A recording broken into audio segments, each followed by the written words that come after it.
Hello everyone, welcome to Convex Academy. आज हम बात करेंगे नंबर सिस्टम में face value and place value के बारे में। अब फेज वैल्यू क्या होती है, प्लेस वैल्यू क्या होती है? तो फेज वैल्यू का मतलब होता है जातीय मान या नैज मान, और प्लेस वैल्यू का मतलब होता है स्थानीय मान। अब फेज वैल्यू के बारे में हम कुछ समझें कि फेज वैल्यू को कैसे पहचाने और प्लेस वैल्यू को कैसे पहचाने, मतलब जातीय मान और स्थानीय मान को कैसे पहचाने।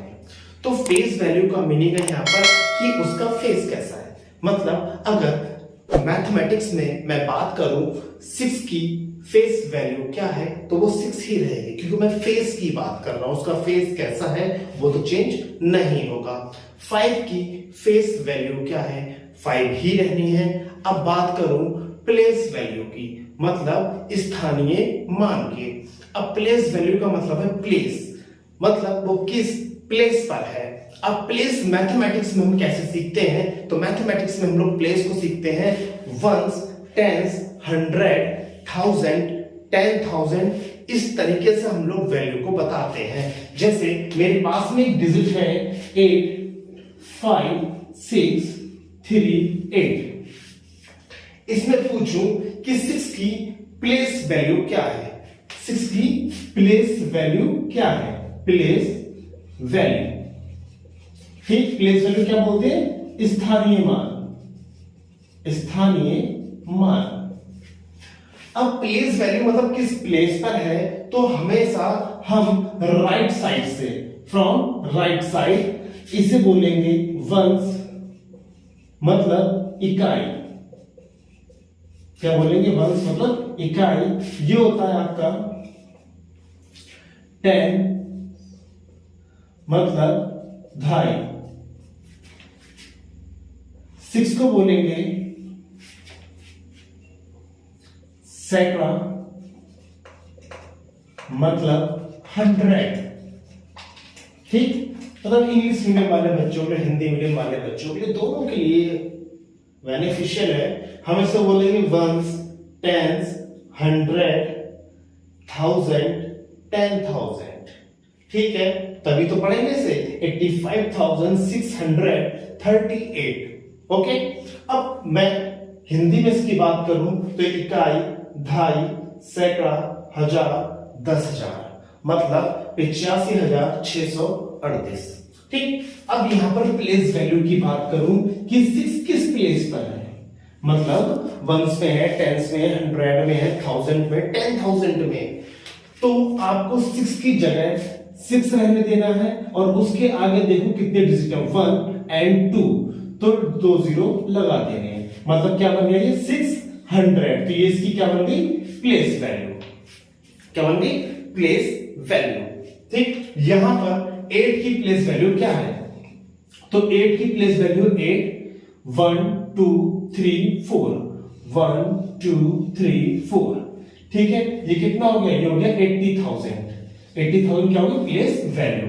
मतलब प्लेस वैल्यू के यहां पर सिंपल सा मीनिंग है कि जब ये जो वैल्यू दे रखी है लेफ्ट साइड में 85, तो ये 80,000 से अब ये 80,000 के अप्रोक्स है। मतलब इसे हम जब रीड करेंगे, पढ़ेंगे, तो 85,000 पढ़ेंगे, सिंगल डिजिट नहीं पढ़ेंगे, ठीक है। तो प्लेस वैल्यू फेज वैल्यू में क्या अंतर है, ये मैं आपको बता चुका हूं। अब हम इसे डिटेल में लिख लेते हैं। सबसे पहले बात करूंगा मैं फेज वैल्यू की। फेज वैल्यू जिसे बोलते हैं हम लोग, ठीक। सेकंड है आपका प्लेस वैल्यू, स्थानीय मान। अब मैं इसमें कोई एग्जाम्पल लूं आपके सामने, 6 3 8 9 5 6, ठीक। अब यहां पर पूछता हूं आपसे 8 की फेस वैल्यू क्या है, 8 की फेस वैल्यू क्या है, और 8 की आपकी प्लेस वैल्यू क्या है, प्लेस वैल्यू, ठीक। अब यहां पर 8 की अगर फेस वैल्यू की बात करूंगा तो 8 का फेस तो चेंज नहीं होना है, वो तो 8 ही रहना है। बट प्लेस वैल्यू 8 का क्या हो जाएगा, 8 के आगे कितने डिजिट है, 1 2 3, 1 2 3, इसकी वैल्यू क्या है 8,000 में, मतलब ये 1000 में काउंट किया जाएगा। वंस, टेंस, 100,000, ठीक है, 8,000। ये होता है आपका face value and place value. अब इससे रिलेटेड जो एग्जाम्पल है हम उसकी बात करते हैं, ठीक है। जैसे मैं क्वेश्चन की बात करता हूं, एक क्वेश्चन आपके एग्जाम में आया था 1 2 3 4 5 में 3 का place value and face value में डिफरेंस, ठीक। आपको 1 2 3 4 5 में 3 का place value and face value में डिफरेंस बताना है। प्लेस वैल्यू मतलब स्थानीय मान, फेस वैल्यू मतलब जातीय मान, ठीक। तो 3 का आपका प्लेस वैल्यू क्या जाएगा, तो 3 का प्लेस वैल्यू क्या होगा आपका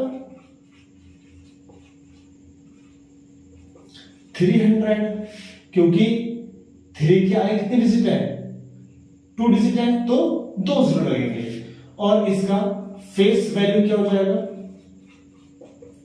हो जाएगा 3। डिफरेंस बताना है, सब्ट्रैक्ट कर दो 297। ओके, ये इसका क्या हो जाएगा, place value and face value में डिफरेंस। नेक्स्ट एग्जांपल है आपका 6 3 6 8 6 में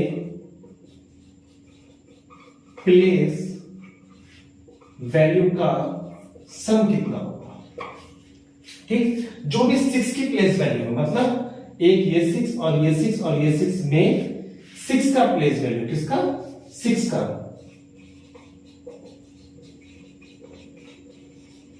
प्लेस वैल्यू। अब प्लेस वैल्यू हमें कैसे निकालना है, ये फर्स्ट वाले 6 का प्लेस वैल्यू क्या हो जाएगा 6, और सेकंड वाले 6 का 1 2 2 जीरो लगेंगे, तो 1 2 600। लास्ट वाले 6 का 1 2 3 4 4 जीरो लगेंगे, 1 2 3 4, और लास्ट में क्या आएगा 6। इन सबको क्या करना है आपका, सम करना, मतलब ऐड करना है, 0 6। ये इसका क्या आ जाएगा आंसर।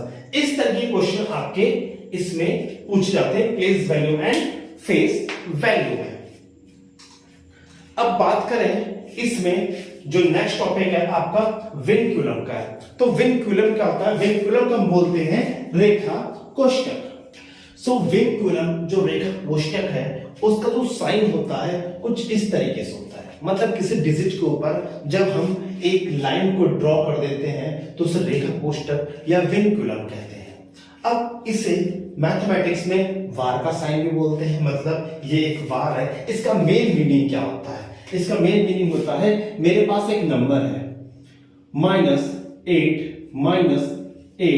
-2, ठीक है, कुछ भी नंबर हो सकता है, और इसके ऊपर मैंने वार का साइन लगा दिया, ठीक। अब आप इसे किस तरह से सॉल्व करोगे तो उसका मीनिंग समझो। जहां पर रेखा कोष्टक का साइन लगा होता है, रेखा कोष्टक का ये वाला साइन जब लगा होता है तब हम लोग क्या करते हैं कि सबसे पहले आपको ये सॉल्व करना होगा, हमें इस माइनस से कोई मतलब नहीं है। तब हम क्या करेंगे, तब उसके लिए हमें करना होगा -8 माइनस, इसे ऐसे लिखना नहीं देना है, 8 - 2 होता है 6, ठीक। 8 - 2 क्या होता है 6। इस माइनस से कोई मतलब नहीं मेरा, क्योंकि ऊपर वार का साइन लगा हुआ है, रेखा कोष्टक का साइन लगा हुआ है, विनक्यूलम जिसे बोलते हैं। अब इसका आंसर हो जाएगा minus minus plus, but sign आएगा माइनस, तो 8 और 6 होते हैं 14, ये इसका आंसर होगा। ओके, तो इसी को बोलते हैं रेखा कोष्टक या विनक्यूलम। अब बात करें इससे रिलेटेड एग्जाम्पल की, कि एग्जाम्पल को हमें किस तरह सॉल्व करना है। तो इस एग्जाम्पल को जरा देखो, आप ध्यान से समझना है। इससे विनक्यूलम को हमने क्या किया, एक रूल आता है बॉडमास, क्या आता है बॉडमास। तो बॉडमास में हमने v से पहले इस v को यूज करना शुरू कर दिया, जिसका मीनिंग होता है विनक्यूलम। अब इसे क्या बोलते हैं, वेंक्यूलम। मतलब पहले आप किससे सॉल्व करोगे, इसे रेखा कोष्ठक को, उसके बाद में आप सॉल्व करोगे ब्रैकेट को। किसे करोगे, ब्रैकेट को। फिर उसके बाद में आपका आएगा ऑफ। ऑफ का मीनिंग होता है मल्टीप्लिकेशन। ठीक, बॉडमास का ये रूल है, जब कोई इस तरह की कंडीशन दे रखी हो, मल्टीप्लिकेशन, डिवीजन, एडिशन, सब्ट्रैक्शन सब मिक्स हो, ऐसा कोई प्रॉब्लम्स आपको गिवन हो, ऐसी प्रॉब्लम में आप क्या करेंगे, बॉडमास का रूल फॉलो करेंगे। इस रूल के अकॉर्डिंग ही आपका आंसर करेक्ट आ सकता है। अब यहां पर O का मतलब ऑफ होता है, D का मतलब होता है डिवाइड, ठीक, M का मतलब होता है मल्टीप्लाई या मल्टीप्लिकेशन, ठीक, A का मतलब होता है एडिशन और S का मतलब होता है सब्ट्रैक्शन। ठीक, वेंक्यूलम मतलब रेखा कोष्ठक, ब्रैकेट मतलब ब्रैकेट जो आप लगाते हो, जैसे इस तरह का ब्रैकेट होता है। ठीक, और O का मतलब ऑफ मतलब मल्टीप्लिकेशन, D का डिवाइड मतलब भाग, M का मतलब मल्टीप्लाई मतलब गुणा, A का मतलब ऐड मतलब जोड़ना, S का मतलब सब्ट्रैक्शन मतलब घटाना। अब इसी रूल को फॉलो करते हुए हम लोग इस क्वेश्चन को सॉल्व करते हैं। देखो जरा ध्यान से इस क्वेश्चन कैसे सॉल्व करते हैं। तो सबसे पहले हमें क्या सॉल्व करना है, वेंक्यूलम।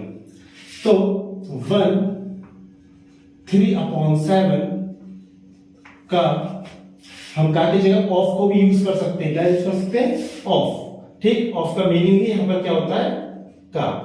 ठीक, 6 + 8 × 3 - 2 कितना होगा, 1। हमने इसे सॉल्व कर लिया। ठीक, 1 डिवाइड 3/7। अब यहां देखो जरा, वेंक्यूलम के बाद में हमें क्या सॉल्व करना है, ब्रैकेट। अब ब्रैकेट सॉल्व करो। ठीक, का ब्रैकेट 8 × 1 = 8, तो 6 + 8, तो 1 3/7 का 6 + 8 कितना हो गया, ये हो गया 14। क्या हो गया, 14। अब ब्रैकेट के बाद में ऑफ का साइन मतलब का, ये हो गया ऑफ का साइन। का मीनिंग क्या है, 14। तो इसी क्या रख सकते हैं, मल्टीप्लाई का साइन। तो 7 2 = 14, 7 × 14। ठीक, ये कैंसिल हो गया। तो 1 डिवाइड 3 2 = 6। ठीक, अब इसके बाद में ये किसका साइन है, डिवाइड का। जब डिवाइड का साइन है तो इसे इस तरह से लिख सकते हैं 1/6। ये इसका क्या हो गया, आंसर।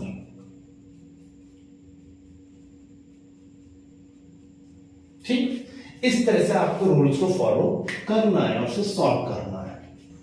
अब कुछ इंपॉर्टेंट फॉर्मूलाज जो हम मैथमेटिक्स में यूज करते हैं एडिशन के लिए, ठीक है, तो उन फॉर्मूलाज को आपको याद रखना है और उस एग्जाम्पल के बेस पे अगर आप उससे रिलेटेड जो भी न्यूमेरिकल्स हैं सॉल्व कर लेते हैं अच्छे से, तो जो भी फॉर्मूलाज आपके हैं वो आपको याद हो जाएंगे।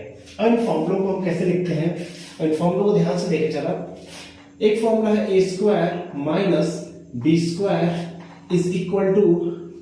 a + b a - b। अगर आपके पास में 2 डिजिट्स हैं, ठीक है, आपके पास में 2 डिजिट्स हैं 2 और 3 और इनको स्क्वायर किया गया है। ठीक, इनको स्क्वायर किया गया है 3 का स्क्वायर और 2 का स्क्वायर, बीच में माइनस का साइन है। तब आप इसे कैसे सॉल्व करोगे, तो एक बार आप प्लस करके लिख सकते हो और एक बार आप माइनस करके लिख सकते हो। किस तरीके से, a² - b² मतलब a + b, एक बार ऐड किया और एक बार सब्ट्रैक्ट किया। ठीक है, तो 3 + 2 होता है 5 और बीच में हम मल्टीप्लाई का साइन मानते हैं इन दोनों ब्रैकेट के बीच में। 3 - 2 होता है 1, तो 5 × 1 = 5। ठीक, तो इसका आंसर क्या रहेगा, 5। इसी तरीके से आपके एडिशन के कुछ फॉर्मूलेज हैं, उन्हें जरूर आप याद रखें। a - b का whole square a² + b² - 2ab, a + b का whole square a² + b² + 2ab, a + b का whole cube a³ + b cube plus 3ab a plus b. Next है आपका a माइनस बी का whole cube a cube minus B cube minus 3ab a minus b. ठीक है, a plus B का जब whole cube होता है तो सभी में प्लस का साइन आता है, a माइनस बी का होल क्यूब होता है माइनस, तो सभी में माइनस का आएगा। बट जब हम स्क्वायर वाली चीजों फॉरवर्ड करते हैं a माइनस बी, तो लास्ट में 2ab से पहले माइनस आता है और a प्लस बी में सारे में प्लस आता है। इस तरह से आपको चीजों को जरूर याद रखना है। a cube plus b cube, इसका फॉर्मूला होता है a plus B A square plus B square minus A B. And next है A cube minus B cube, होता है A minus B A square plus B square plus A B. जब भी हम A cube plus B cube में इसे लिखेंगे तो आपका पहले वाले ब्रैकेट में प्लस आएगा बट लास्ट में माइनस आता है, तो माइनस वाले में पहले में माइनस आता है, बाकी सब में प्लस आता है। And next a cube plus B cube plus c cube minus 3abc। इसका फॉर्मूला होता है a plus b plus c a square plus B square plus c square minus A b minus b c minus c a. ये formula important है आपका, इसे आप जरूर याद रखें। अब इसका जो नेक्स्ट फॉर्मूला है उसे नोट करो, a की पावर x मल्टीप्लाई a की पावर y। तो हम इसे लिख सकते हैं जब बेस सेम हो, जब बेस सेम होता है, ठीक है, इस कंडीशन में, इस कंडीशन जब बेस इसे बोलते हैं, ठीक है। हमारे पास में क्वेश्चन है x की पावर a, तब ये जो x है इसे हम बोलते हैं आधार, मतलब बेस, ठीक है। और जो इसकी पावर है ये, इसे बोलते हैं घात, मतलब पावर, ठीक। इसे आप याद रखें। अब जो फॉर्मूला इससे बनते हैं उन फॉर्मूलों को देखते हैं हम लोग। अगर बेस सेम हो और बीच में मल्टीप्लाई का साइन हो, तब जो पावर होती है वो ऐड हो जाती है। पावर क्या होंगी? ऐड हो जाएंगे और बेस सिंगल लिखा जाएगा। अगर डिवाइड का साइन हो, और बेस सेम हो, तब a की पावर x माइनस y, तब सबट्रैक्ट हो जाता है, ओके। एंड नेक्स्ट, जब a की पावर x की होल पावर y हो, इस तरह की कंडीशन दे रखी हो, तब आप क्या करोगे? a x y, ठीक है। इसका एग्जांपल देखो, जैसे 2 की पावर 3 की होल पावर 2, ठीक है। तो यहां पर क्या होगा? 2 3 इंटू 2 मतलब 6, 2 की पावर 6। इस तरीके से आप सॉल्व कर सकते हो। एंड नेक्स्ट है आपका a की पावर 0 की वैल्यू होती है 1। एक बात जरूर याद रखें आप, ठीक है, किसी की भी पावर 0 है, किसी की भी पावर अगर 0 है तो उसकी वैल्यू क्या होगी? 1। इस चीज को जरूर याद रखना है, ठीक है। ये आपकी कुछ फॉर्मूला है, इन्हें आपको याद रखना है और ये काफी इंपॉर्टेंट है, जो आपके आने वाले क्वेश्चंस में काफी हेल्पफुल होंगे, ओके। इसे आप नोट कर लें, स्क्रीनशॉट ले लें और नेक्स्ट लेक्चर में हम लोग मिलेंगे इसके कुछ एग्जाम्पल क्वेश्चंस के साथ में, ठीक है। और कुछ नए फॉर्मूलाज होंगे, वो फॉर्मूला लास्ट होंगे, इसके बाद नंबर सिस्टम में कोई फॉर्मूले नहीं है, ठीक है। फिर हम इसके एक्सरसाइज को सॉल्व करेंगे, ठीक है। आज के लिए इतना ही। Thank you so much, take care and bye bye.